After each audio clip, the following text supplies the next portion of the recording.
চোখের জল আর কত গড়ালে তাকে বলবো আমি কান্না। আজ নীরবে নিভৃতে ব্যথায় ব্যথিত হয়ে কথা বলছি আপনাদের সাথে। আচ্ছা, সবার উপরে মানুষ সত্য, তাহার উপরে নাই। আল্লাহর অশেষ প্রিয় সৃষ্টি হচ্ছে আমরা মানুষ।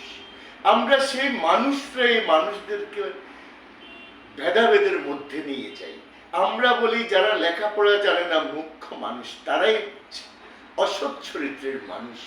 সেই মানুষগুলোই 40,000 টাকার জন্য একটা অটোরিকশার চালককে মেরে ফেলে অটোরিকশাটা ছিনতাই করে নিয়ে যায়। আসি আমরা অনেক বড় শিক্ষিতদের কাছে, যারা ডাক্তার, ভগবান, যাদের কাছে যাই আমরা ভালো হওয়ার জন্য, সুস্থ হওয়ার জন্য। সেই ডাক্তার 3400 টাকা দামের একটা ইঞ্জেকশনের উপরে 36,000 টাকার লেভেল লাগিয়ে যখন রুগীকে ফুস করে, তাকেও বলি আমি ডাক্তার। আসলে আমরা কি?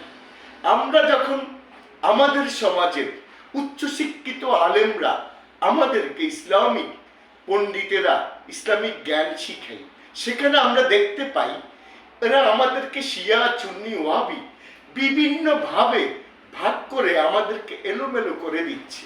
অথচ আপনি দেখেন ফিলিস্তাইনের মুসলিমরা কিভাবে নিহত হচ্ছে, শহীদ হচ্ছে, মারা যাচ্ছে।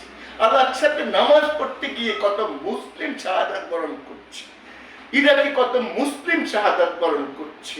আমরা একটি বার তাদের কথা না বলে আমাদের দেশের শিক্ষিত আলেমরা আমাদেরকে কিভাবে ভেদাভেদ সৃষ্টি করে রাখছে। ওহাবি, সুন্নি, শিয়া, কেন আমাদের এত ভেদাভেদ?